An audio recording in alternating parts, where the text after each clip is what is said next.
एक नगर में एक बहुत ही भोला भाला सा आलसी लड़का था। वह कोई काम नहीं करना चाहता, बस खाना खाता, घूमता और सोता रहता था। एक दिन उसे किसी ने बताया कि एक आश्रम है जहां पर कुछ नहीं करना पड़ता। हर दिन 2 समय का खाना मिलता है और नाश्ता भी मिलता है। तुम वहां जाकर क्यों नहीं रहते? उस आलसी लड़के ने सोचा कि यह तो बहुत ही बढ़िया है, और वह उस आश्रम में जाकर रहने की सोचा।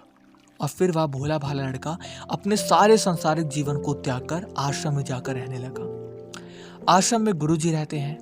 वह कुछ समय सबको प्रवचन देते हैं। वह आलसी लड़का उनके प्रवचनों को थोड़ी देर सुन लेता, बाकी समय आराम करता और फिर भरपेट खाना खाकर सो जाता। ऐसे ही उस लड़के का दिन गुजरता गया। एक दिन उस आश्रम में कुछ भी नहीं बना। नाश्ते के समय नाश्ता नहीं मिला। उसने सोचा नाश्ता नहीं मिला तो क्या हुआ, भोजन तो मिलेगा। अब भोजन के समय भोजन भी नहीं मिला। लड़का दौड़कर गुरुजी के पास गया। उसने पूछा कि आज भोजन क्यों नहीं बना? गुरुजी ने कहा, बेटा आज एकादशी है और जितने भी आश्रम के सदस्य हैं उनका उपवास है, और तुम्हारा भी आज उपवास है। आज भोजन नहीं बनेगा। वह लड़का आलसी था और उसे भूख भी बहुत लगती थी। उसने गुरुजी से बोला, मैं उपवास नहीं रख सकता, मुझे बहुत भूख लगती है, मैं खाना खाऊंगा। गुरुजी ने बोला, ठीक है, जाओ भंडार में से सामान लेकर जाओ और आश्रम से कहीं दूर पका करके खा लेना। लेकिन एक बात का ध्यान रखो, भोजन बनाने के बाद सबसे पहला भोग भगवान को लगाना और फिर तुम प्रसाद पाना। वह लड़का बोला, ठीक है, और फिर अनाज लेकर नदी की ओर पहुंचा। भोजन पकाने लगा, तैयार हुआ। उसके बाद कहने लगा, भगवान श्री राम आइए आइए, पधारिए, भोग लगाइए। अब जब उसे लगा कि भगवान तो आ नहीं रहे, तो फिर से कहने लगा, मुझे मालूम है आपको तो अच्छे खाने की आदत है, मैं बना नहीं पाया, मुझे अच्छा भोजन बनाना नहीं आता, लेकिन जो भी रूखा सूखा बनाया है आज आकर खा लीजिए। भगवान श्री राम उसकी सरलता बहुत प्रसन्न हुए और उस लड़के को दर्शन दे दिए। उसने देखा कि भगवान श्री राम आए हुए हैं और उनके साथ माता सीता भी आई हुई हैं। लेकिन लड़के ने सिर्फ 2 लोगों के लिए भोजन बनाया था, एक अपने लिए और दूसरा राम जी के लिए। और अब क्योंकि भगवान के साथ माता भी आई हुई थी, तो उसने उस भोजन को माता सीता और भगवान के सामने ग्रहण करने के लिए रख दिया। भगवान श्री राम और माता सीता ने भोजन किया। उसके बाद जब वह जाने लगे तो वह भोला सा आलसी लड़का बोला कि प्रभु आप आए, दर्शन दिए, बहुत अच्छा लगा।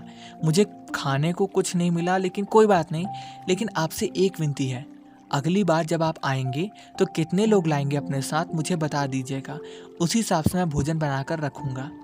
भगवान श्री राम मन ही मन मुस्कुराए और फिर से अंतर्ध्यान हो गए। लड़का आश्रम गया। दिन बीतता गया और फिर एकादशी का दिन आया। इस बार उसने 3-4 लोगों के लिए अनाज लेकर खाना बनाने की सारी विधि लेकर नदी के पास पहुंचा। उसने बड़ी प्रसन्नता से भोजन बनाया और इंतजार करने लगा कि प्रभु आइए और भोग लगाइए। इस बार लड़का देखता है कि भगवान श्री राम पूरा राम दरबार लेकर आ गए, जैसे माता सीता, लक्ष्मण भैया, भरत भैया, हनुमान जी और सभी लोग आए थे। लड़के ने 3-4 लोगों का भोजन बनाया था। इस बार भी भोजन कम पड़ गया। लड़के ने निराश होकर भोजन को प्रभु के आगे रख दिया। उन्होंने भोजन किया और फिर चले गए। इस बार भी लड़का फिर से भूखा रह गया।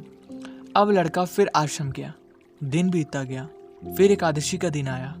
इस बार गुरुजी से कहने लगा, गुरुजी आप मुझे ना इस बार थोड़ा सा ज़्यादा अनाज दे दो। गुरुजी सोचने लगे, यह इतने सारे अनाज का करता क्या है, क्या ये इसे बेचता तो नहीं? फिर उन्होंने कहा, ठीक है, भूख से परेशान रहता है, ठीक है। लड़के ने कहा, नहीं गुरुजी, मैं भूख से परेशान नहीं रहता, प्रभु के साथ ना बहुत सारे लोग आते हैं, उनको भी भोजन कराना पड़ता है। गुरुजी को लगा कि लड़का पागल हो गया है, लेकिन गुरुजी ने सोचा कि चलो एक बार चलकर देखते हैं कि लड़का इस अनाज का करता क्या है। वह भोला सा लड़का अनाज लेकर नदी के किनारे पहुंचा। इस बार भोजन बनाया नहीं। उसने सोचा कि प्रभु हर बार ज़्यादा लोग लेकर आते हैं, इस बार वह जितने भी आएंगे खुद बना करके भोग लगा लेंगे। और फिर प्रेम से प्रभु को बुलाने लगा। गुरुजी ये सब छुपकर देख रहे थे, तो भोजन तो बनाया नहीं और प्रभु को बुला रहा है। लेकिन लड़के ने देखा कि इस बार प्रभु के साथ बहुत से लोग आए हुए हैं, तो उसने प्रभु के सामने हाथ जोड़कर, प्रभु माफ़ करना, बहुत सारे लोग आते हैं, मुझे संख्या पता नहीं होती और मेरी हिम्मत भी नहीं होती है कि इतने सारे लोगों का भोजन बनाऊं। आप स्वयं आए हैं, बनाइए आप अपना खाना और भोग लगाइए। प्रभु मुस्कुराते हैं और अपने साथ सभी लोगों के लिए भोजन बनाते हैं। गुरुजी ये सब छुपकर देख रहे थे। फिर लड़के के पास आकर कहते हैं कि तुम ये क्या कर रहे हो। लड़का कहता है कि गुरुजी आपको दिख नहीं रहा कि भगवान श्री राम पधार चुके हैं, माँ सीता भी आई हुई हैं, हनुमान जी भी आए हैं और फिर सभी लोग आए हैं और भोजन बना रहे हैं।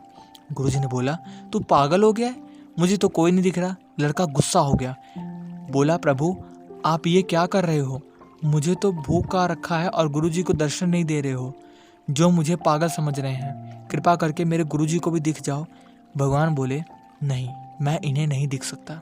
लड़का बोला, क्यों नहीं दिख सकते, मेरे गुरुजी तो बहुत महान हैं, बहुत बड़े ज्ञानी हैं और ज्ञाता हैं। भगवान बोले, हाँ ज्ञानी और ज्ञाता होंगे, लेकिन तुम्हारी तरह सरल नहीं है। जो सरलता तुम में है वो तुम्हारे गुरुजी में नहीं है। लड़के ने यह बात गुरुजी से कह दी। भगवान श्री राम कह ही रहे थे कि आप में सरलता नहीं है, आप मेरी तरह सरल नहीं है, इसलिए आप नहीं दिख सकते। गुरुजी की आंखें नम हो गई और रोने लगे और बोले कि बिल्कुल सही कहा, मेरे अंदर तुम्हारी जितनी सरलता नहीं है। और फिर माफ़ी मांगे। फिर भगवान ने गुरुजी को भी दर्शन दिए। यह कहानी हमें यह सिखाती है कि जीवन में सरलता सबसे आवश्यक है। जितना सरल बन के रहोगे उतना जीवन में आगे बढ़ते चले जाओगे। जब आप सरल होते हैं तो आप खुद भी मुस्कुराते हैं और दूसरों को भी मुस्कुराने की वजह देते हैं। तो ये कहानी आपको कैसे